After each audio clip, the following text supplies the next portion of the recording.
No noise, no fluff, just real talk and fresh perspective. You're listening to the Pulse Check Podcast. Let's get into it. I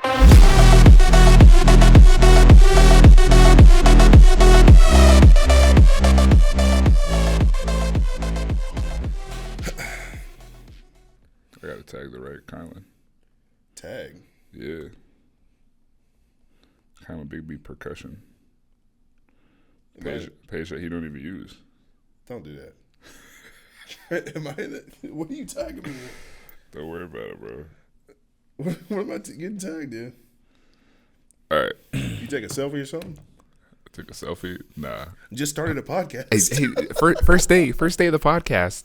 Wow. Hey, gosh, guys, it's golly gee, man. It's just started my podcast today. I can't wow. wait to talk about it. Me and Mr. Bigby, the Bigby, not the little one. I hate when you say that. Who's right. Little? You said what's her name is Little B. Little B, Jessica. I didn't even know that. Yeah. That's. I see her. I'm like, hey, where's Bigby? And that's Little B. Yeah, what's up, Little B? Where's Bigby? So lame. That's the lamest thing I've ever heard. That's funny, bro. That's funny. Okay. All right, man. So this is the first episode, man. It's the first episode. Yeah, how we feeling, man? I feel good, man. We got to do like in the movies and stuff. Yeah, what they call the first episode, the pilot. Man. The epilogue. Yeah. Yeah. We got to do like character development, and talk about our dark past. And yeah, the road. The road to less traveled. To the top, because it's lonely at the top. Yes. They were not messing with that name, bro. Not at all. Tell the folks what you're up to these days. How you got to this stage. Things you're enamored by. Things you're from the beginning. Yes. The people want to know, don't they? Indubitably. All right. Well, man. So like starting the undergrad, maybe a very pivotal moment, like one of your first pivotal moments in music. You want to go back to the hood. Hey. The day one. Got to get it out the mud. Get it out the yard. All right, so probably say my first kind of moments in music I did. I was always kind of sang in the choir as a kid, but what I got really involved in, kind of what I do now in percussion, was kind of in high school. North Alabama, the big thing in high school was marching band. Concert percussion was important, but your big recruiting tool for all getting kids into the program was marching band. So that's kind of what drew me in, and bounced around the percussion section in our marching band a little bit until finally decided that I kind of wanted to do it a little bit beyond, just because my band director was kind of impactful on me. Inspired me to want to be a band director myself, and I didn't kind of stay on that path, but kind of got me a little bit interested in music a little bit deeper than just doing marching band. I wanted to teach. I wanted to dive a little bit deeper into it. So that's how I kind of got inspired to go to Auburn and do the marching band there and get involved in all that stuff. And then from there, I kind of lost my passion for being a band director and really fell in love with percussion because of my percussion instructor at Auburn, Doug Rosner. There he didn't inspire me to want to only focus on percussion, but what he did is he inspired me to go a little bit deeper and think about being a little bit more well-rounded and not focusing on one aspect of my education. And through that, I found that I ended up loving the instrument family, percussion, more than anything else. So that's what made me want to kind of dive deeper into it and study percussion at a higher level and play more, seek other opportunities to play at a high level. And then from there, I just decided to go do grad school. Went to University of Georgia, studied with Tim Adams for 2 years, and then came here to Florida State. Now I'm here doing this podcast with you. Doing this podcast with me. What about you? Well, Tell the people, they don't know who you are, man. Well, one of the first things I thought about based on what you said was ironically a conversation I've been having with a lot of people this week about, just marching band. Mm-hmm. And maybe the lens that I've been having the conversation with was like its unimportance, which is relative to like, I guess, where you're at, because even for me, like marching band was what got me into music. Yeah. But now that I'm at this point of my career, I can't say I have the same like fervor or like craze about it. Sure. But like at that time, like if it wasn't for marching band, I would have never been anywhere near music. Yeah. Like when I didn't start playing until I joined the band in 9th grade. I held the saxophone for a year. Like you weren't doing anything. I wasn't doing anything with that. I wanted to go on the free trips to Orlando. So that was it. Y'all going to Orlando every year? We went to the Florida Classic. You were just I was just there the bus ticket for the vibes. You just there for the vibes. My band director said we were going to Fun Station and we are going to perform in the Classic. Bro, that was it for me. But that's what that. I mean, I guess it served its purpose then, because marching band, to me, in the education system, ends up being a recruiting tool to get people into the program, and it got you. I mean, for sure. You didn't want to play at all. I went to my high school to play basketball. You got recruited? I was like that. No, I was like, like that. I feel like I was like that. And it's funny, like I sat down in the band class the first day and I was like, I don't even know why this is on my schedule. Like I did not sign up for this. Yeah. And my band director was like, well, the only way to get an A in my class is to join the band. And this is when like my parents and my older brother were like, really like, you have to get all A's. Like they were really on me. I was like, all right, man. So I joined the band. And my band director, shout out to Richard Beckford, he asked me what instrument I wanted to play, and I was like, the one that does this. And he was like, the tenor saxophone. I was like, yeah. No, you got finessed. And then one of the upperclassmen brings a tenor, and I was like, nah, bro, what is this? No, somebody cooked you, bro. Yo, and it was just raps, bro. Like, y'all band directors need to quit, man. Yeah, don't do that, please. Y'all do anything to get y'all's numbers right. Man, and that's funny. No, that whole first year, I was in it for the social stuff, and it was just fun. I made a lot of new friends, and yeah, I didn't really care about playing it until like my second year. So like when people ask me when I started playing, I always say when I was like, I think I was like 14 or 15, and that was like a year of me already like I was just in the rehearsals, like just watching, like holding the saxophone. Like the only note that I could play was concert B flat, and I played it in tune every time I played it, which is crazy. But like that's the only, like I was like, oh, like that's what we're tuning to, okay. And then that was really low maintenance. But after that, I had an assistant director come in that second year, Marie Douglas. She's a really prolific composer now. I think she's finishing up her doctoral work at University of Memphis. Shout out to Marie. And I mean, she just pushed me like crazy and helped me realize like just how far I could go with this thing. Sure. And that took me pretty far. And in that last year that I was there, we had another assistant director, Emmanuel Rodriguez, is like an older brother to me. And he really, like, that's when I had become exposed to like really high level saxophone playing. And man, that was just crazy. And those first few years were just really about falling in love with teaching, because being an upperclassman in a band or a marching band or whatever, it's all about like, showing someone else the ropes. Yeah. And I really took pride in like being able to like do that effectively without making someone feel bad, because there's a weird top-down system sometimes in marching bands. Yes. And that, honestly, I think back to it, that served as a pretty good basis for the way that I teach now. Sure. As like a doctoral student.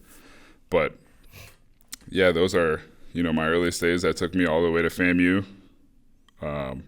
Did music ed at FAMU. I knew the band director thing wasn't for me, but I knew that music ed was safer than performance as an undergraduate degree. Yeah. But people are going to listen to this, and they're going to think we're encouraging them to drop music ed. No, that's actually not what I would say. I would say, dang, I don't know, hot take already? Hot take. God, what are we 15 minutes into the episode? What are we going to hot take? I really think that you should not be able to get. And this is me. I'm fully aware that I might come back to listen to this in 10 years and think that this is a stupid thing that I just said. But I really don't think that you should be able to get a performance degree as an undergraduate student. That's a hot take. I don't think that should be allowed. Why is that? Because everyone in academic music is acknowledging that it's oversaturated. And the only avenue, well, there are plenty of avenues you can go after a performance undergrad. But the most popular one is right into another degree. Mm-hmm. And if you don't get a chance to go do that other degree with stuck. Assistantship, you're stuck. You're stuck. Yep. You can't go teach, like, why would, and it's a little bit self-serving or cynical, I should say.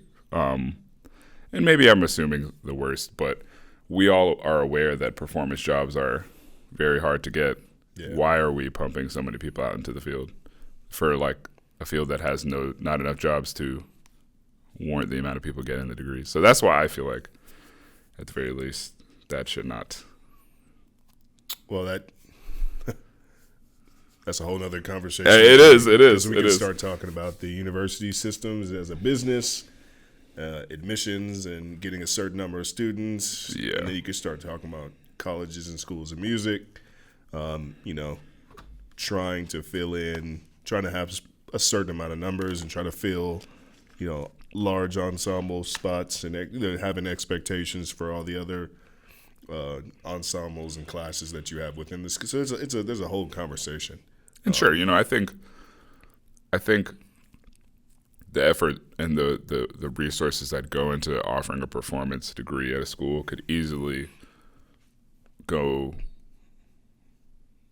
more beneficial or easily be more beneficial for all parties involved if that was converted into like maybe a music entrepreneurship degree. Sure. Or like, even more schools offering music therapy or music business, commercial music. Commercial music. But, the conservatory system is kind of what pushes performance degrees and performance certificates. I just don't really see how that's useful. But, I mean, to keep a music school sustaining itself, then sure. Yeah, and it's going to – how controversial do we want to get? And the people that know more about the dwindling in opportunities for performance jobs, are the people that these kids are going out and auditioning for. So they know, we all know once we get in there, it's hard to get a job. It's becoming increasingly hard to get a job in general, mm-hmm. right? But specifically in this field, because there's thousands of people that get degrees every year, and then some of these jobs aren't going anywhere, right? So it's becoming completely oversaturated. And I feel like we can, if we love music and we want to advance the field, I feel like we can do a good job of telling students about the reality of the job market afterwards, so that we're not just selling them dreams. It's right. We're getting controversial, man.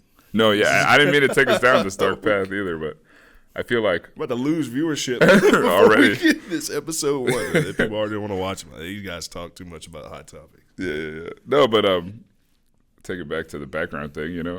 I did music ed because I knew that I wanted to go into performance.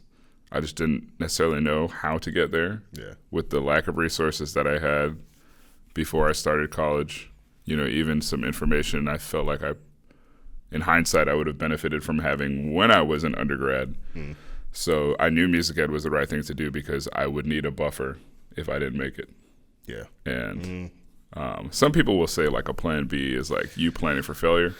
Yeah. I don't think so. I was not planning to fail. I did not want to be a band director. I knew that. Yeah. But, I am glad music ed taught me so much about being a teacher that a performance degree never would have. Yeah. Oh, yeah. And that's why I'd say I'm a pretty good teacher now. But, I went on to do my master's at Southern Miss, studied with Danella Espinoza and Larry Pinella. This is in Hattiesburg. Mississippi. You're in the sticks, huh? Hey, I was there. And now we're back here. Well, I'm back in Florida, back in Tallahassee. So, yeah. So I feel like this is a good segue into the next topic about why here. I guess the question would be, what brought you here? In general, what have you enjoyed so far? Can maybe be a secondary question. So why Florida State? Well, I love Florida, and that's first and foremost because my family's here. Sure. And I think that ease of access is really important. I moved away from Florida for 2 years during the Masters, and that was a real source of growth. I was by myself in a state that I knew nobody in, and if something went wrong, it was only me. Yep. And things went wrong all the time. And it helped me develop an attitude of like shifting away from complaining all the time or like nonstop to, okay, Matt, you can give yourself 30 seconds to complain, and then we have to get to solution mode because it's just you. There's nobody coming to save you. Yeah. And so like once I had got that experience, I really felt like I was ready to come back and like be able to be in Tallahassee with a like undergrad perspective of life. Sure. Yeah. Which isn't a bad thing. I think it's just a different point of life, not dunking on undergrads. But no, let's dunk on undergrads. These kids have no idea what they're getting into. No, let me stop. No, I mean, coming back, I felt like it was the right time, and I was mature enough to be back in like I guess my old stomping grounds and really be like on my business, because in the Masters I was more productive than I had ever been in my life. I knew nobody there. There was nothing to do. Yeah. It was just me in the practice room and like a Walmart that was 5 minutes away and a Planet Fitness that was 5 minutes in the other direction. That was it, Golly. So one would call that purgatory, but I do appreciate that time. Like I look back on it very fondly, but when I was going through it, I was miserable in some ways. But that I think that's what I needed to be who I am now. So coming back was just a natural fit. I had wanted to study with Dr. Dybel previously, and I was really enamored by just like the breadth of what FSU offers. FSU offers like kind of like everything, so you can really immerse yourself in so many different things at the same time. And because of that, sometimes it can be a little bit overwhelming. A little bit. You get like analysis paralysis, like, oh my God, like I can do everything, so let's do nothing. Sometimes it ends up like that, but just like I really do. Even I take it for granted sometimes, like just how many world-class performances you can walk into at the end of a day that you're not going to get at a later point of life. Yep. And so these are some of the really big reasons why I wanted to come back here. Well, I never came here for undergrad, but come back to Tallahassee and come to FSU. And, playing a really good saxophone quartet, I had never really gotten the chance to, like, be in a competitive group. I'd been really involved in, like, chamber music, and I had been in a competitive requintet. Yeah. But I never got to do, like, the saxophone quartet thing. So that was another big reason why. So you're talking about close quarters? Close quarters. Shout out to the boys. You said y'all are competitive? Competitive saxophone quartet. Wow. We made MTNA finals catches in Minneapolis, Minnesota. Talk about it. Talk Talk your stuff. We made NASA semifinals last year. We got some other competition results coming out this week, so you might catch the boys at Fish Off this year, man. Fish Off. Hey, I knew a sax quartet that won Fish Off. Oh yeah. I was at Georgia. Oh yeah. I don't want to give clout. You shout them out, man. Hey, shout out Mixed Media. My friends from University of Georgia won Fish Off 2020. That's 2020. No, this would have been. Or is it 20? This might have been 22, 23, something like that. This would have been my first or second year there, which would have been like 22, 23. When is I don't know. Hey, my memory must be bad. Maybe it's 2021. I don't know. Possibly. Yeah. They were cold though. I snuck into some rehearsals when I wasn't supposed to be. Yeah. You were being a hooligan? I was goofing. Just trying to go play I don't know if I was not practicing my first year. I was trying to find the basketball court, as you might have seen on TikTok. But you're not like that, bro. Sorry about that. Well, I mean, you said you were going to high school to play basketball, and I have not seen you make an athletic move on the court yet. I have not, but I'm living vicariously through Stephen Curry. So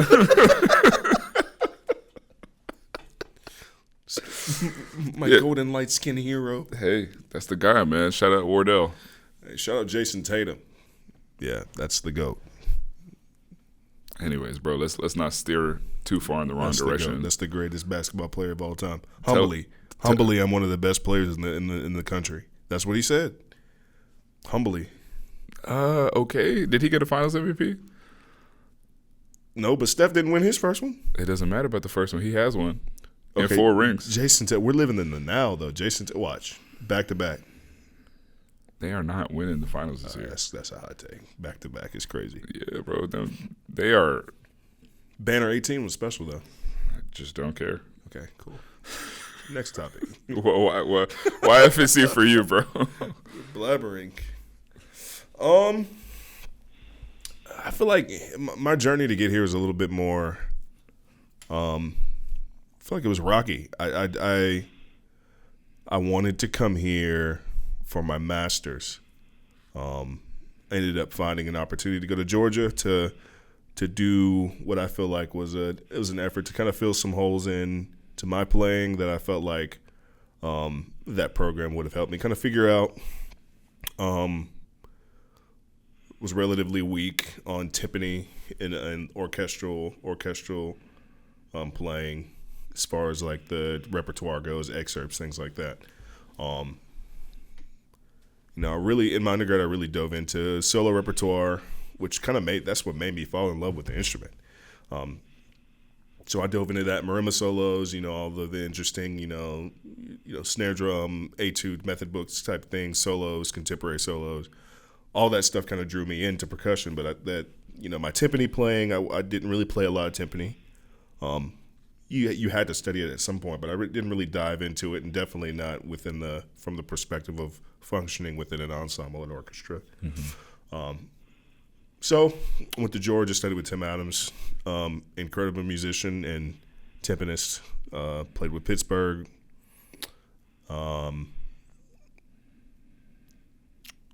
I felt like the thing that I was kind of missing was opportunity and guidance in becoming a better educator, and also really just maximizing my abilities on the instrument. I was able to go to Georgia and get those things, and I became a much improved timpanist and I think overall orchestral percussionist, but I think there was another level that I had to get to that Dr. Parks has a really good way of bringing out the inner musician, right? How to figure out how to inform your ear, because he has an insanely good ear, right? He's pretty well known, either being, just kind of working with students, or he's big into recording, and I think that's kind of even furthered his his ability to hear things, and he's really detailed oriented. So I feel like that was something that I needed, right? I feel like I was able to handle a lot as far as playing goes, but to really get into the weeds of why I wasn't doing certain things at an extremely high level, I felt like coming here would be the best thing, because he can diagnose those things within seconds. Right. I was fixing things that I had been struggling with for years. Right. I was fixing that stuff in the first week I was here, just because he knew how to get directly to the thing, and I knew he'd be able to do that. In hindsight, you knew that, like before you got here. And before I got here, I knew. Yeah. That's kind of a big reason why I wanted to come here for my master's, and things didn't work out that way. But the second time around, he accepted me, which I'm like grateful for. And I always say this. I always say I'm grateful for the opportunity to come here, because it's hard. The one thing I've realized, even the 2 years that I've been here, and then the 2 years I was at Georgia, when you're in it, you don't realize how difficult it is to just get into these schools. Like it's hard to get in. I mean, yes, you have to be playing well, but there's so much that goes into that. Yeah. Way before you actually take the audition. Exactly. Yeah. Now, big picture, there is, I don't want to get into that. It's too controversial. No. But big reason why I chose FSU is because I knew that Dr. Parks was the type of teacher that would help me get down to the weeds, cross every T, dot every I, and really get into, really get down to the basement of why I was struggling with certain things. And I feel like even in the short, 2 years, and it's not even been 2 yet, in the short time I've been here, I've been able to do some of those things. Mm-hmm. And even within, a couple months, the semester before I got here, the percussion ensemble here won the Percussive Arts Society International Convention percussion ensemble contest, right? So they placed first. That was fire. And it was awesome. It was awesome to see because, I had a friend, Landon Holiday. I went to Auburn with him. He was a part of that group that submitted. And, it was kind of neat to be able to join, knowing that, we were going to get to play at PASIC. I'd never been to PASIC at that point. Mm-hmm. So it was nice to be accepted with that in mind, knowing that we were going to be able to go and do the showcase concert. And Dr. Parks felt like I was somebody that he wanted to have in the studio to be a part of that thing. So that was really special to me. But I love it here. Mm-hmm. I don't like the state of Florida. When you said that kind of threw me off. I'm like, yeah, Florida. Wow.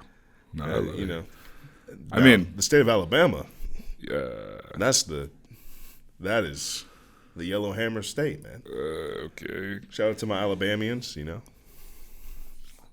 an Auburn guy though. I don't say the other thing. War Eagle. I let them know. I just shout them. Who are the War Eagles? Huh? Who are the War Eagles? The Auburn Tigers. Oh, wait, what? All right, don't do that. Wait, Auburn Tigers. Who are the War Eagles? How? We don't have enough time in this podcast for me to explain that. All right. They're the Auburn Tigers, and the battle cry, the war cry, is War Eagle. Oh, okay, sure. And it's this whole thing. It's about a World War II Eagle vet. Something brought an eagle to the stadium.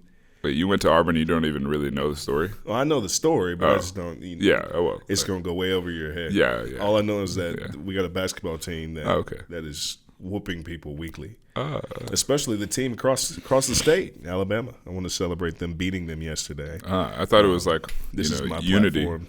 Unity in Alabama. There isn't. Are you kidding me, man? We don't like Alabama. We do not like University of Alabama. And if you're watching this and you're an Alabama fan, turn this off. This is not for you. No, I'm kidding. Anyway, that's why I chose FSU. I'm having a good time here. It's busy. Getting your doctorate has it kind of forces you to be able to handle a larger workload. Yeah. Just because naturally you're playing all the time, you're teaching, you're gigging, you're doing a whole bunch of stuff. But I've enjoyed the friends that I've made so far, and probably the best decision I've made for sure as far as where I decided to take my educational journey. Yeah. So I was thinking about something that you said, and it kind of like I want to use it as an opportunity to retouch on something I didn't expand on earlier, but shift us to the next thing. Is like the things that go into the audition way before the audition. Mm. Like everything that you experience up to that moment. And that is a little bit different depending on the point of life you come from. Yeah. And when I say point of life, and the next thing we want to talk about is being a minority in academia. Sure. But I remember my first NASA conference, North American Saxophone Alliance, was in the last semester of my master's.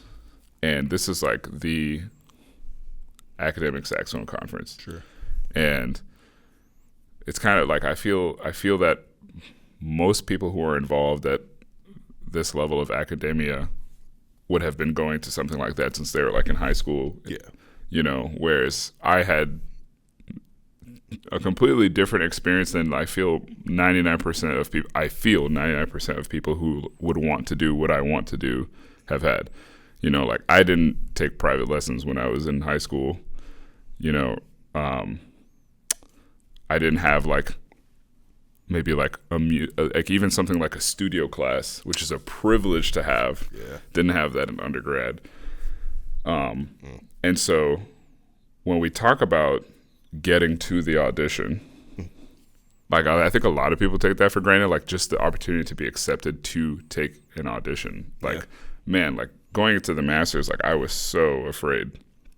Because it's not like I didn't know that there was a higher level of playing, but when you don't have a teacher who's like enthused by taking you to that point, or maybe like has the wherewithal or the know-how, you know, that's a really big gap that you have to make up for by yourself. Yeah. So like, I'm not gonna lie, YouTube was like my thing in undergrad. And I remember actually in 2020, Great Plains Saxophone Workshop, hosted by H2, which is Dr. Dible's saxophone quartet, had like a free online like session in place of the normal summer workshop that they would have had because of COVID. Oh, I see. And man, like I literally think I went to every session. I stole every PDF. I like screen recorded, like, you know, so that was how I got it out the mud. Yeah. You know, and I auditioned for Masters, and it's not like I didn't sound good, but I think like the scope of what probably is maybe the performance threshold for like an undergrad by the time they come out of like a 4-year degree was much higher than where I was at that point. Yeah. And which is what makes me so thankful that I had a few chances to go to different schools for Masters, which baffles me. I mean, I go back and I listen to those tapes of myself playing like all the time because it just doesn't make sense. Yeah. But I was thankful to have a professor in my Masters in Dr. Espinoza who didn't care like how good or bad I was. He was just interested in giving me every opportunity to make it better. Yeah. And man, I took that and I ran, like I hypersped through the Masters. Like I like even some weeks, like I remember having my bass lesson time and I would just ask like, hey, can I come back on like Friday if you have some time? Yeah. And like, man, just wanting it so bad. Yeah. So bad. And that's something I will always like reflect on and appreciate. But, you know, I say that to say I think a lot of people don't understand what that looks like. Yeah. Like when I went to that conference and the context is I was speaking at this sort of like committee. I'm on a NASA committee and we were speaking at our like yearly roundup because this is the biennial. This is where we report everything we've done across the year. And the committee is the diversity, equity, belonging, accessibility, and inclusion committee. I mixed up the letters, but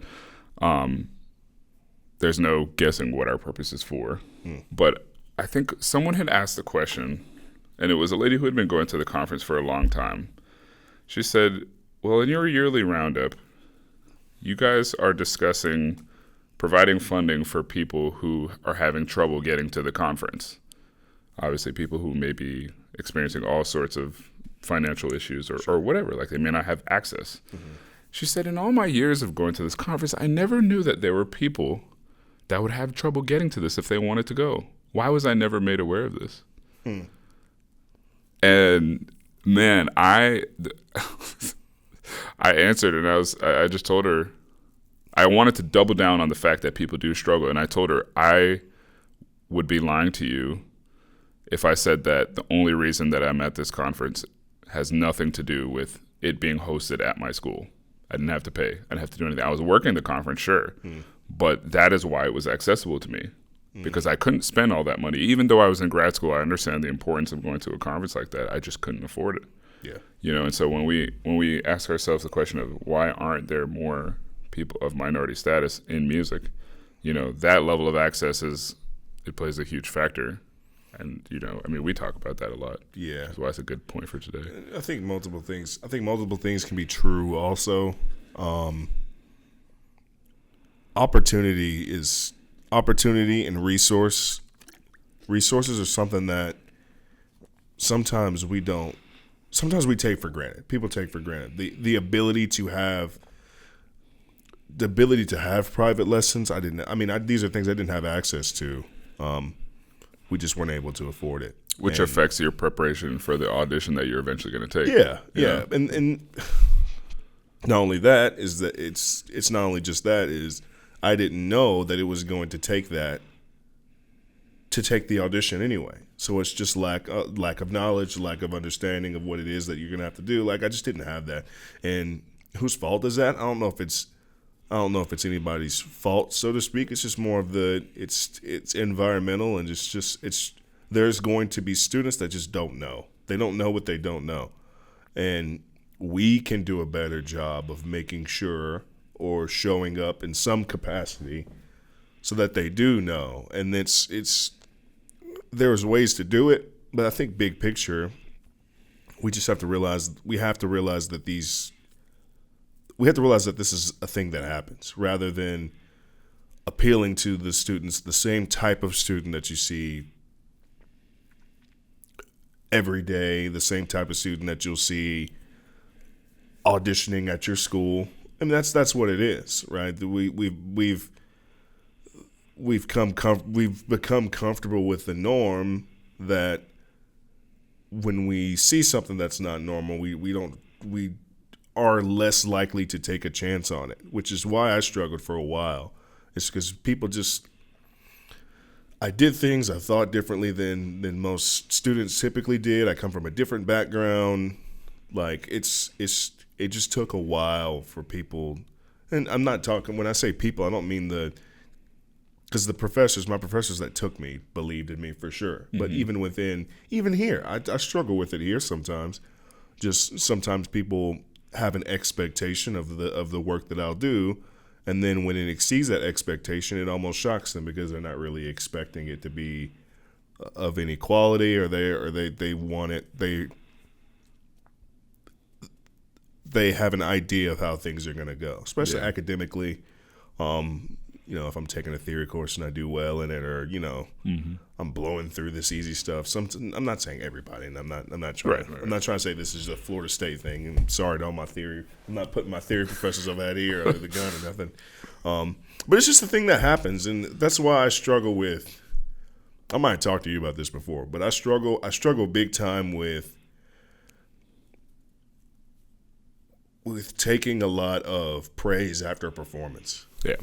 Because it's just something I got to get used to. But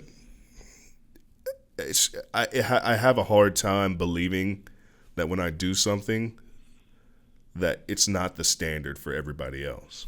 Right? As good or as bad as it is, in my mind, I'm just like, well, this is just the way it's supposed to be done. Right. Right. And is that a place you need to be? No, but sometimes I get in my own head about things, and I'm like, okay, is this person saying I did well because there was an expectation for me not to, and it shocked them? Because sometimes it's not our colleagues, it's not our friends that we see every day that know us really well, that actually know the work we put into it. It's just kind of like people that don't know. Sometimes I ask myself, are they congratulating me because they enjoyed the performance, which they would have, or are they congratulating me because they're shocked that the product was as good as they expected it to be? Yeah. And I've seen that happen a couple times. I've seen at a performance where I played something that kind of seemed extremely like elementary, sight readable. Right. And people just like, that's really good job. That was awesome artistry. And I'm just like somebody just gets done playing like this Bach organ work at this church gig, and I'm like playing, 5-1 on timpani for all the hymns or whatever. And the people were just like, man, that was awesome. And it was like, was it awesome, or was it, I don't want to get too far into that, but it's a thing that happens, and there's an expectation, knowingly or unknowingly, like people have for people that look like us, and it's okay. There's nothing. I mean, well, it's not okay. Far from it. Hold on. Far from it. Okay, hold on. It's not okay, but we've learned to deal with it. We've learned to deal. That's what it is. Yeah. It's not going to destroy us. Yeah, and I'm not somebody that's like, I'm not like, woe is me all the time. Like, this is my personality wise. Mm-hmm. Like, I understand, you know, how people have been treated, how we've been treated in the past. However, when it starts to creep, it started to affect me more now than it has before. And Why? um Is it like you're more elevating aware? and Right. I'm more aware of it because of the fact that I'm elevating professionally. Yeah. Okay, gotcha. And so now that, you know, the higher and I'm seeing less and less people that look like me, and they're the people that you know I'm working for. I don't want to say working for, but the teachers that I have have not seen a lot of students that look like me. Mm-hmm. So many things pop in my head as you're saying this. Like, I was thinking, you know, an inability, because I have a really bad inability to accept positive praise sometimes. Yeah. And I think there have been a few situations where I haven't been like combative about it, but like maybe my facial expression might read something. Yeah. And I feel like, Do you have a specific example for us? no. No, tell us. You want to tell us? I don't know, man. I don't know. I mean, I feel like I've been better about it recently. It's something I'm working on since this year has started. But I think maybe after my first solo recital here, which I thought was okay, I got some compliments after, and I was like, maybe I didn't feel the best about it. So like it was that was like overarching. Yeah. I have one when you're done. I have one that it ate me up for a couple of days. But I mean, I don't like to do that because I feel it's not like I want to do that, first of all, but I don't like to do it because I don't like seeing someone who's genuinely trying to compliment me feel bad about complimenting me. Yeah. I hate, why is that a thing? Like, why am I pushing these feelings onto someone else? But you know what? I think there's a level of it where, like, I remember when I was in undergrad thinking about, like, just how much better I was going to have to get. I was, like, consciously trying to increase maybe the level that I had to play at to give myself that gratification. Sure. You know, so like, because you're raising the bar in your own head, like, oh, this is what I should play like all the time. Yep. And like, that's the way you talk to yourself for so long because you have to push yourself to be better because nobody else is going to do it for you in that sort of environment. Like, when you get to a point where you actually are, you know, sort of doing the thing, it's still hard to receive. You know, and man, that is something that I'm still, I guess, healing from. Yeah. Maybe just working against because I want to show people that I do appreciate them when they say things like that. But it's hard. Yeah. It's hard. It's really hard. I think also, and this is something that Dr. Large talked about in her class. Yeah. Shout out to Dr. Large. We're going to get Dr. Large on the podcast. Dude, hey. We got to get her on the pod. She's on my doctoral committee. Oh yeah. I should just send an email like, hey, just updating you, and then just kind of slide it in and be like, hey, also we're doing a podcast. You want to come in and see? Yeah. That would be awesome. That's good content. Awesome. We can get Dr. Large in here. You're a thoughtful guy, man. Not even of the grads though. I don't want the flute grads in here. That's crazy. I'm playing. That's great. No. He's gonna double down on it. I'm not double down. No, he told me that. I love the flute grads. Let's get Lindsay in here. Right. Yeah. That's it. They're gonna watch a podcast and then you're gonna get flamed. Yeah, it's fine. Yeah, it's fine with me. Love y'all. Cool. But on the topic of that, and then we can move on to something else in a second. But there was a specific instance where I responded badly to somebody saying, and this was like genuine. Actually, somebody actually genuinely felt like the way I played, and felt like I did well. And it was a situation where I had like a performance every day, and I don't want to say I'd become numb to it. I sound arrogant, dog. No, not really. But It's. I mean, people will be like, "Hey, good job tonight." You know, just in passing. Yeah, You'll say it back. Sometimes you don't even mean it. So I'm guilty of it too. wait, you do that? No. Well, okay. So, all right. Okay. Okay, because I was, you just reminded me. Like I thought about that earlier. I was telling one of my students this the other day. I was like, everybody at Florida State is so nice. And sometimes that is the scariest thing ever because even when something is bad, would they tell you? Is it all? Yeah. But that's not even necessarily like a Florida State thing. It's like a people. Yeah. Like people, they view it as like confrontation. And of course, like when someone has a performance, like you're not going to go up to them and be like, hey, that was an average performance. Whoa, what happened to you? Yeah, like why would you do that? But Thought you did better than that. And like I heard you in the practice room the other day. You missed more notes than you did in the practice room. Yeah, like what kind of who would say that? There probably are people that would say that. I'd say that. Yeah. I'd be playing though. I'd be like, hey man. Yeah, you would say that jokingly. Yeah. But like, the problem is, and the student was asking me this because they said it was right after a performance and they'd said, well, I didn't feel good about it, so how could they feel good about it? And that doesn't necessarily always correlate, but they like double down on it by saying I've seen people say or be complimentary of performances that may have been not great. Yeah. And so that was enough of a experience for them to say, well, if that happens to me, they're going to do the same thing. Yeah. Which I challenge by saying, stop lying. Stop lying. Don't be mean, but be honest. If someone asks you for a perspective, give it to them. Yeah. Be impeccable with your word. That's one of the 4 agreements. So people need to be able to go to you to expect truth and honesty, not bluntness. Bluntness is mean and it's not considerate. But honesty is actually one of the highest things that you can offer someone that you care about. Yeah. And you want to see be great, It's never about crushing someone. It's always about lifting them with the truth. That's how I feel. So I think when I think about not being able to trust someone's word or me lying, I'd rather just not say anything, to be honest. Like I'll say maybe congratulations on your performance or something like that, because it's so important to them and it is a big moment. Yeah, I'm bad at that, man. No, I'm all about the lingo. I do it. You're talking about me. Yeah, I'm talking about you. Yeah, that's fine. I'll take accountability. I'm bad at it, but I think it's part of my.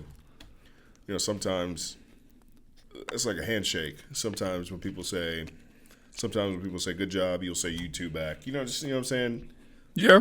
And most of the time, I will mean it, especially if it's somebody I played with, like, for example, our chamber recital. Yeah. Except we weren't saying good job. We were just like, bro, that's what I'm talking about, bro. What's up, bro? Let's go, bro. Yeah. We were locked in, man. We were goofing. Even backstage, like, I'm really trying to lock in and just, like, doing my breathing, my grounding exercise that I learned in my mental performance workshops that we do in our studio. And Kylan's, like, just, like, back there being a goofball. Hype it. Sticky with the sticky. Yeah, and I'm like, bro, like, yo, it's time to lock in. I'm not that kind of performer. I need, like... You need to focus. I need that lock-in time. Like, even yesterday before me and the quartet went backstage, like, I was just... Like, I'm holding the saxophone, feeling the keys, imagining myself on stage before the audience, and, like, just breathing. And I think, like, AJ and Owen were talking about, like, some competition stuff, and Micah was, like, playing, like, memes on The Soprano. And I was like, man, I am not that kind of person. Yeah, I'm the type of person. I'm just like, and yeah, you've when we really think about it, like when I'm getting ready to perform is the only time probably I like zoom out and go, bro, we're sitting here. Look, we have made a career. Well, we're trying to make a career. We're on our way. Yep. Out of playing some instruments, man. Like I take 2 dowel rods, maybe 4 sometimes, that have a rubber ball with some yarn wrapped around it, and I go hit a wooden keyboard instrument, and it sounds cool. Yeah. That is I've made art out of that. It's in its simplest form. It's music and it's fun, and I don't know, somewhere down the line we've made it kind of this this stressful, anxiety-filled activity, and it doesn't have to be that. So once I get into that moment, I start to realize like performing is fun, especially like when we did the Maslenka. We put that thing together and we felt good about it, and at that point, it's just about getting out what we felt like the product that we felt like we had, which was decent. Now afterwards, this is kind of goes in that story I was wanting to tell. We played this for both of our recitals, Right. Then when we played it for yours, when I play for other people's recital, I really try to be. I play a small part of their overall performance. Mm-hmm. So already going into it, I'm like, I don't want to take any credit for what this person has done, because this is their recital. Like we worked on this piece together, and we feel good about what we did, but the program is yours. And somebody came up to me afterwards. I don't remember who it was. Have I told you the story? Maybe, probably. I don't remember who it was. Can we name drop on the pod? If you want to, yeah. I don't remember who it was. It might have been the saxophone. It was a clarinet. It might have been Hannah. Maybe it was Hannah. No. It was AG. It was Ann. It was Ann. Ann. It was Ann. Shout out Ann. Yeah. Shout out to Ann. So everybody was waiting on you basically. And as I was bringing my equipment out, she was just like, "Hey, really good job." Mm-hmm. And I was like, "Man," I was like, "Whatever, you don't mean that." And I just dismissed it. Oh yes, I remember this. I dismissed it because it was like, in my mind, I'm just like I didn't do much. You know what I'm saying? Yeah. Or in my mind, I'm like, it's not about me. And so I kind of dismissed it. We joke like that anyway, and that's kind of how we interact with each other.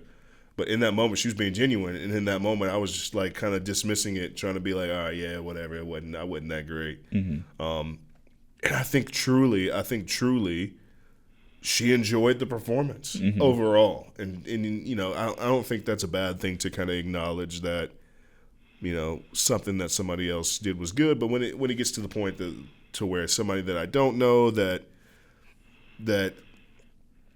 their take on what I did was kind of from a perspective of kind of being shocked that they didn't expect it to be that good. And yeah. You can tell. I can tell the difference. I've started to tell the difference. Yes.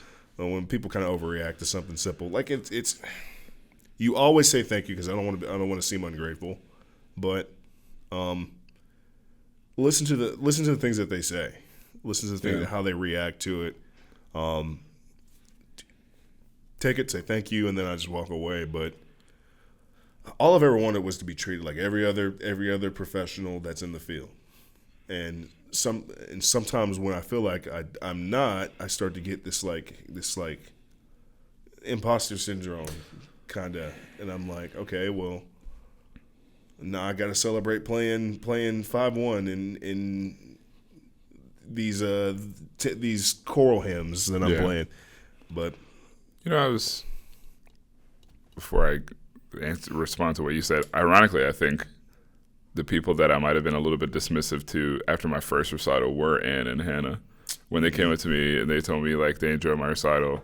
And these are some of, like, our nicest friends here. And I just, like, thinking back, I'm like, man, like, you gotta not do that. Like, but it wasn't about anything other than how I felt about myself in the moment, but I hate to reflect that on someone else. Is it because we too respect them as players, and we know that they play at a high level as well? And I think that's definitely a part of it. Like our cohort just has some incredible musicians in it, and like me.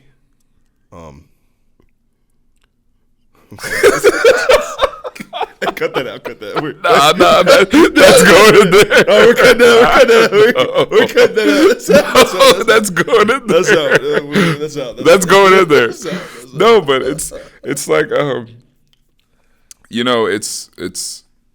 it's about that. It's about, to a level, it's about making my friends proud. It's about making my studio proud. There not being a confusion with why I'm associated with this body of work or a studio.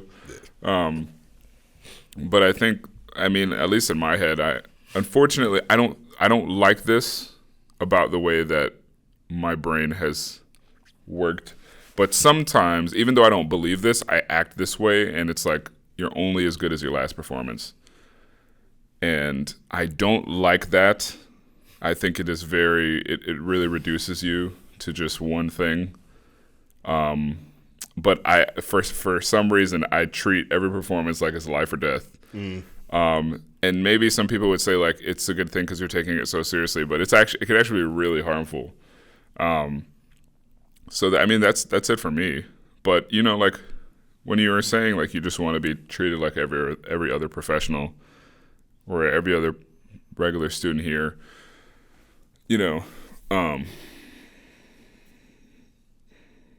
there's a lot that goes into being a minority, and we can speak from the lens of being black. Yeah. In this environment, but it's like everything in totality. It's the way you dress, it's the way you talk, it's the music you listen to, it's the food you eat, and even before we get to like the playing thing, like there are just a lot of differences there, which matter more to some people than others. But I think it's more just about like not having someone identify with our experiences or even necessarily liking them, but just accepting that they can be different and we can like do this thing together. And like, I don't know, I've talked to some people, like there are people that like don't believe when I say like I didn't start playing the instrument until I was like 14. And they're like, you're just lying. Yeah. Because if that was true, you wouldn't be in this environment with me, because it's not fathomable to them. Yeah. Like the reference point that they've lived life through, they've never encountered people who come from that, whereas we like know tons of people with similar stories. Yeah. And I think all of it is just so abnormal, and by virtue of that, it makes us stick out whether we want to or not, whether we talk or not. Yeah. Or like interact. It's just like you being present is more than enough. And it's not necessarily a bad thing, but it can be some unwanted attention. More often than not, it's unwanted attention. Yeah. And it is a good thing and a bad thing, I'd say, but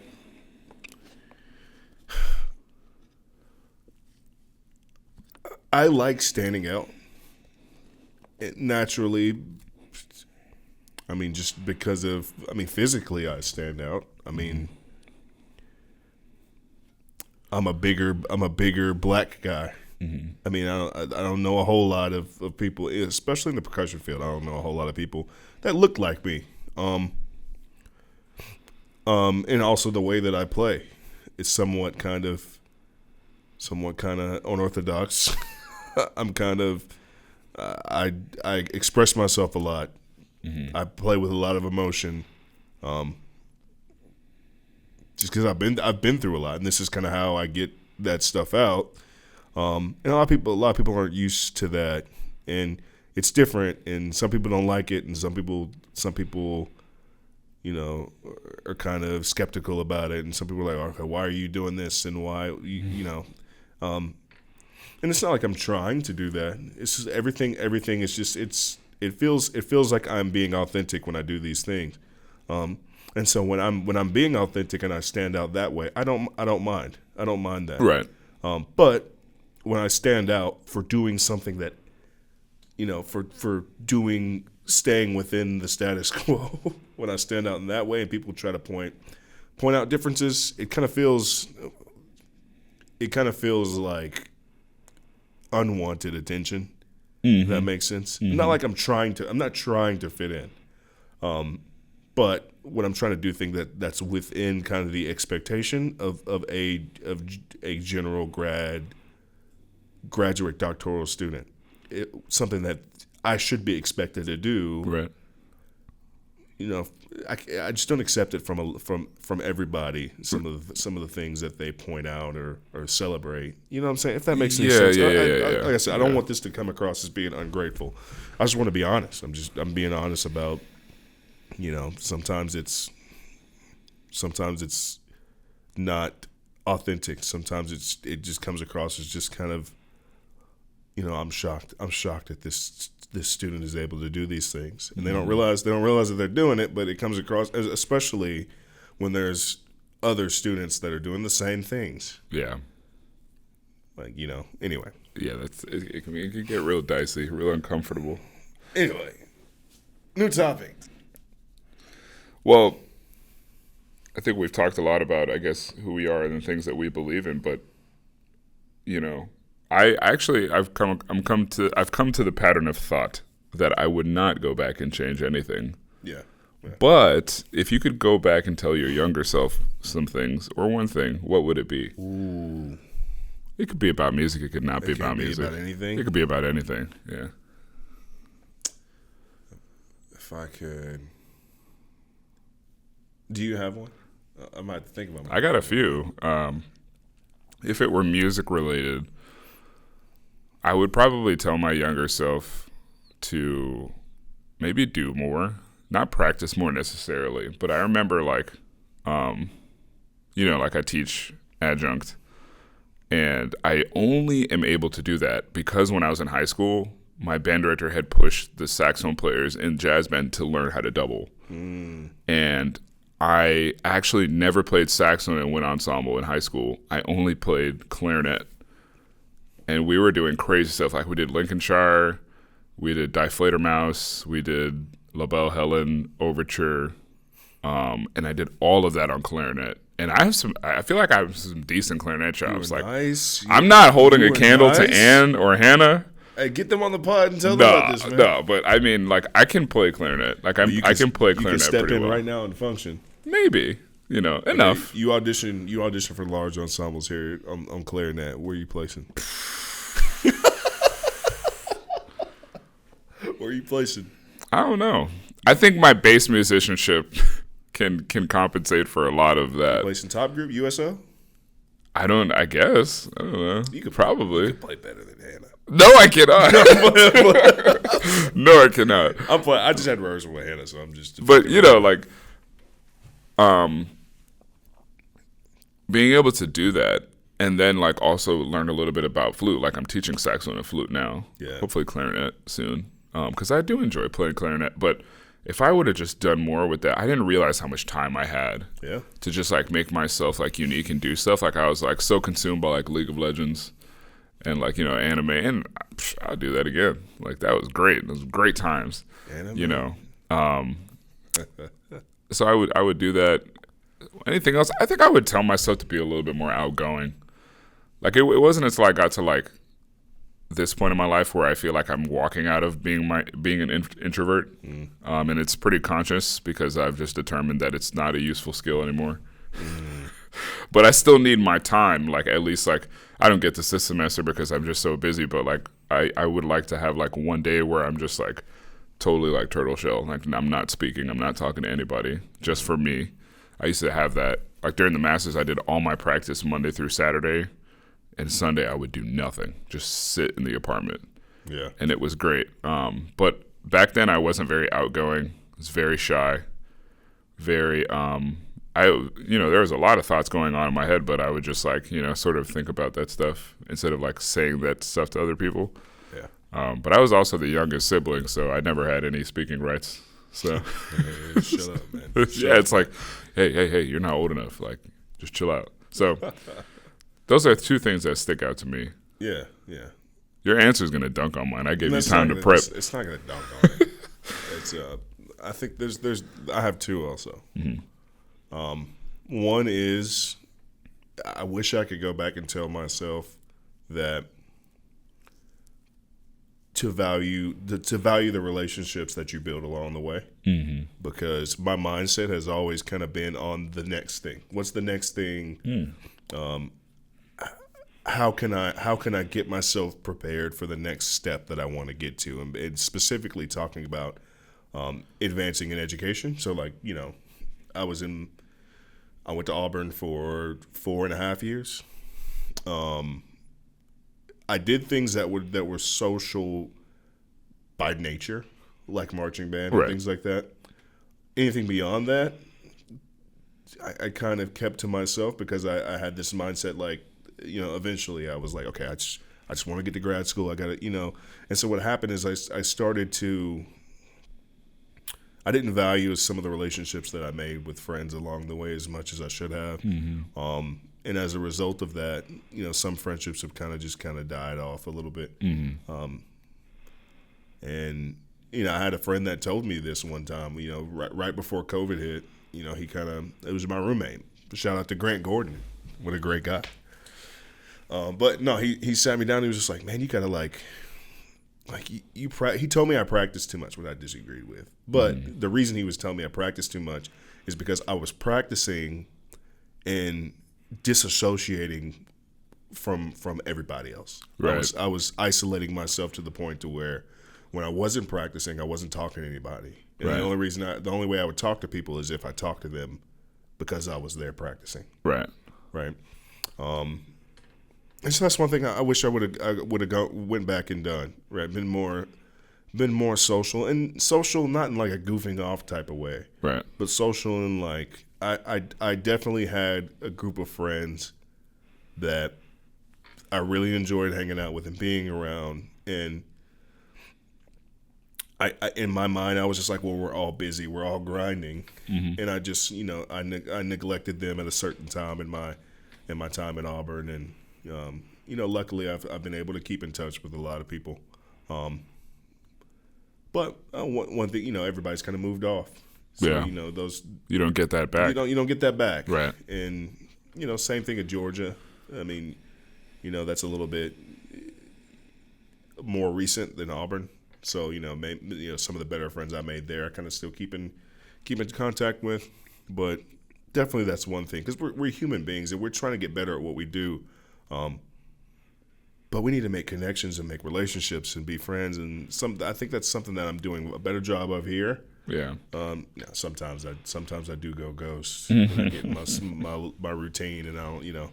But I'm doing a better job. Yeah. I'm but that's one thing. And the second thing is, I forgot the second thing. I'll buy you some time. I mean, I would argue that the social learning that you experience when you are interacting and interfacing with others does serve you in music, because all the weirdo musicians, no hate to weirdo musicians, I'm one, but people who can't interact with you, it doesn't matter how good they are.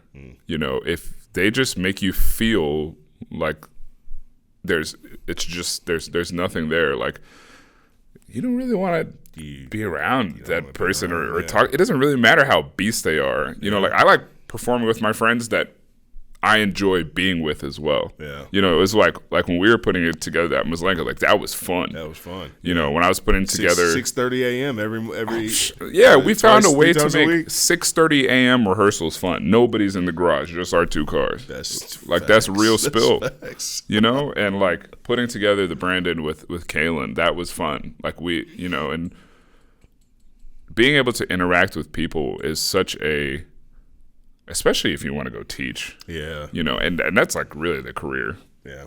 And I just don't, my thing is like existing in one extreme is the most harmful thing. Like all your time can't be social. Yeah. Because you're never going to develop the wherewithal to actually get the opportunity. Yeah. And all of your time cannot be work. Yeah. Because you're never like, there are just skills that you need to learn from both, which is why to an extent, which we'll probably talk about one day, I'm not necessarily anti-marching band.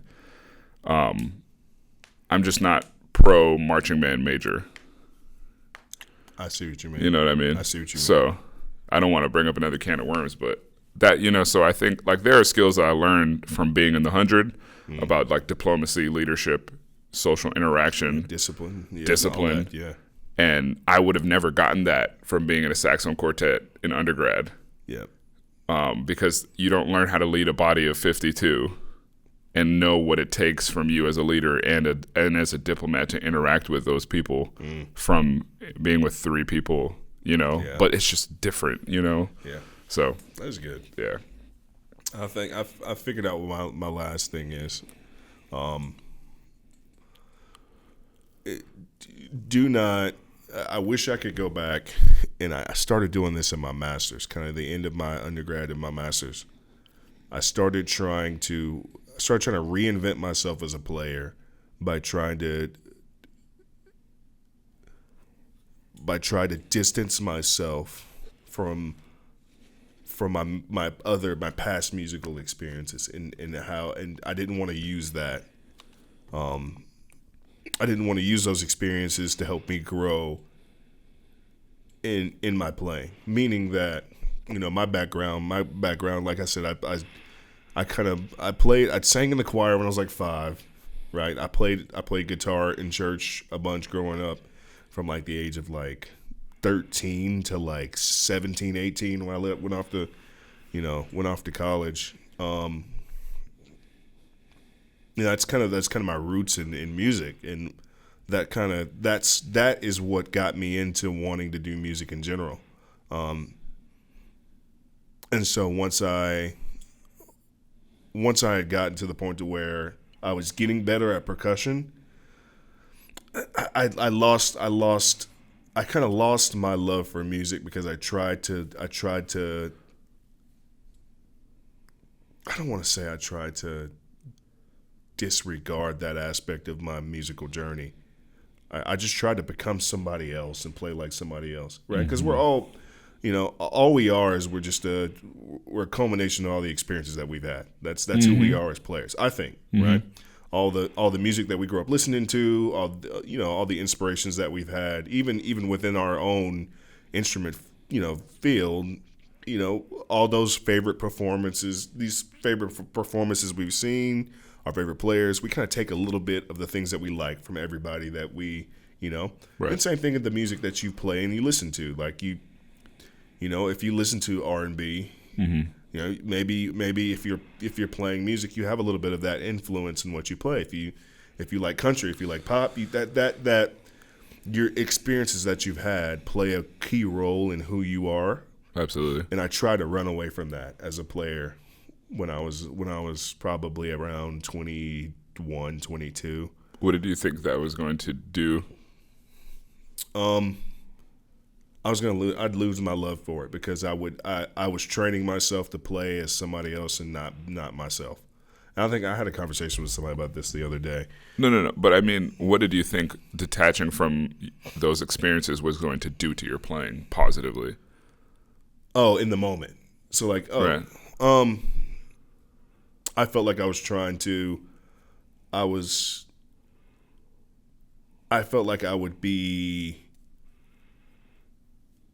seen as a more respectable player. Gotcha. And I felt like if I played this way or did things this way, it was considered to be a little bit more advanced. Okay. Rather than my, does that make sense? Yeah. No, I'm tracking. I was just trying to be somebody else because I felt like that was, maybe I was more trying to fit within the box, right? Be a little bit more, what I'm saying? Yeah. Okay. And sometimes I had to accept that I was just somebody I'm just not a normal person, right? For lack of a better way of putting it. Which most of the time in what we do is good. Yeah, I feel, unless it's not. I mean, no, it's real. But that's what I would say. Yeah. It's just, and I think I figured it out. And one thing, that's another thing about Dr. Parks. Dr. Parks, for lack of a better term, he kind of lets me cook. Yeah. He teases me about it every now and then. When we went to PASIC, sometimes I'd get into it on some of these shows. I would just be playing the part and just like absolutely lose myself in the part. Mm-hmm. He'd be like, Kylan's getting into it and he's throwing his hands around and and at first it kind of bummed out. I got bummed out because I'm like, dang man, he brought me here. He didn't like the way I play, but he was just messing with me. Yeah. And he lets me be me. But I wasn't letting myself be myself for a long time. Right. So it's refreshing to now figure things out. So now, like I even told somebody that I don't see myself as a percussionist. Mm-hmm. Like, cause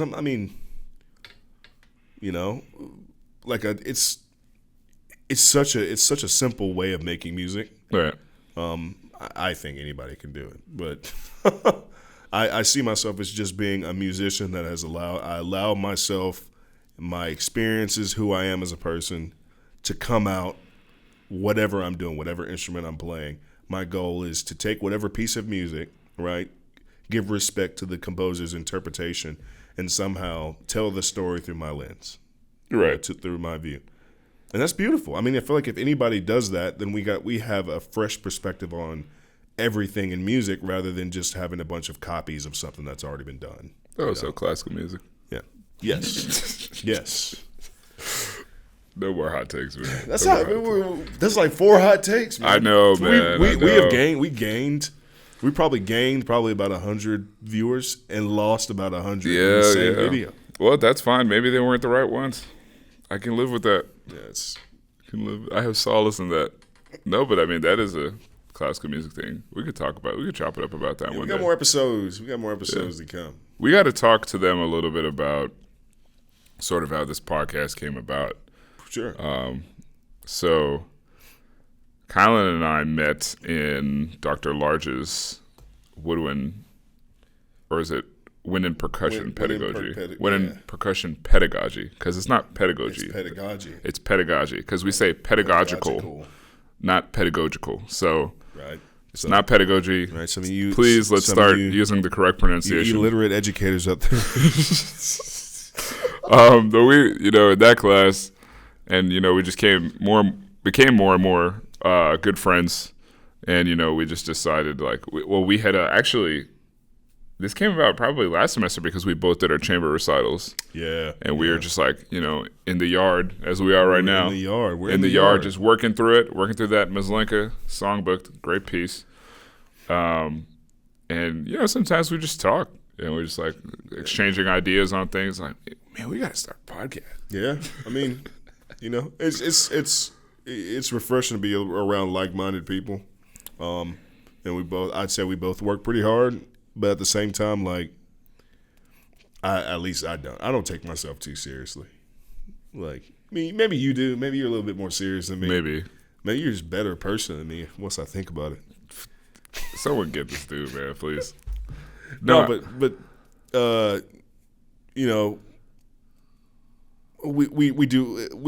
I like to have fun and I like to have serious at the same time. I like to have serious conversations, and we felt like we had a lot of stuff to talk about that we could talk about. A lot of stuff to offer. First of all, just on perspectives alone, because we both come from, I think we come from similar journeys. Mm-hmm. So we, and then also kind of like the next step things, what we're doing now. We want to have the opportunity to kind of bring some of our colleagues in and talk to them, because some of our professors. I mean, we could do hours and hours of interviews and things like that. But we just the idea kind of came about of us wanting to share our experiences, share thoughts, share some of our colleagues' thoughts and experiences. And yeah, I mean, there's a really interesting sort of gap in music in comparison to maybe other mediums where people are interested in talking. Yeah. Where not only do the breadth of experiences and in terms of how unique they are, or just the sheer volume that exists between the two of us, but maybe higher critical thinking level conversations about things that happen in music, really important topics in academia, but also things that are just things that we enjoy, and things that we connect on. So this isn't necessarily your cookie cutter, academic musician podcast. It's just an interesting collection, amalgamation of things that we like, like Kylan said, when he was talking about who we are as musicians being a collection of the things we've experienced. And, we talk a lot and we just laugh and we're like, man, we should just put some mics here, there, and just, Plus, sometimes we just yap. And sometimes you just really wish that it would be captured for relics. Yeah. So it's gonna be funny when this comes out and our studio mates listen. They're gonna be like, "Oh my god, you guys are so dumb." I know your studio will watch it. What's your little mini me? Oh no, This kid knows when I work out. And she always spawns in the hallway. I go to the bathroom like clockwork. She's sitting there, all of a sudden she comes out that little middle hallway. She's like, "Hi, Kylan, how was your workout? How was your workout yesterday?" It's like, "How you know I worked out?" Didn't you go to work out with Matt last night? It's just geez, man, what's going on, man? Yo. So I got my location? My studio is funny, man. Shout out to the saxophone studio, FSU Saxos, Contraproption. Let's do it. You know, it's a really interesting group of people, man. Really interesting. Yeah, interesting, man. Were you there when I told them at Prism? I was like, hey, y'all are weird. Y'all are weird people. I own that. You kind of cultivated that culture? No, I think I'm generally a pretty normal person. Generally speaking, they like you though. They look up to you. Some of the younger ones. I don't know why. Maybe they don't know. They don't know your past. Maybe not. They don't know when I was a supervillain. You know, I was used to be a goon in my hoodlum era, my used hooligan to be a super era. gremlin, like our Super in-state friend Kodak Blacks would say. I went to school with Kodak Black. You did, didn't you? Blanchard High School. Shout out to the crib. I did. That's just it. The crib. That's just it. I already taken this. This can't be in the podcast. They can't. Why not? We could have been superstars. No, man. But of course, if you guys have any things you'd be interested to hear us talk about, chop it up on anyone you want us to bring on the pod. We're probably gonna clip this up. You know, just use it as some Instagram reel stuff. So, sure. You know, leave a comment. You know, if you should listen to the whole thing when we post it on like YouTube, I guess. Yeah. We'll be on a couple things. Well, you know, just we got some crazy, awesome plans coming up. So support us. You know. Yeah. Go ahead and we'll take your donos and. That's crazy. But this is gonna be something like really fun and awesome to just. You know, a great new journey to embark on, like an interesting passion project, if you will. We don't get much of those. We're doctoral students. We don't get time to do things. Nobody's supposed to hear about the things that we like to do. We're just supposed to play. Right. And occasionally we write papers. Right. That's true. All right. That's crazy. Well, that's it for this episode, you guys. Thank you again for tuning into the podcast where we keep our finger on the pulse of what matters most. 2 voices, 1 vibe, and a whole lot to share with the world. Thank you again, and until next time, peace out.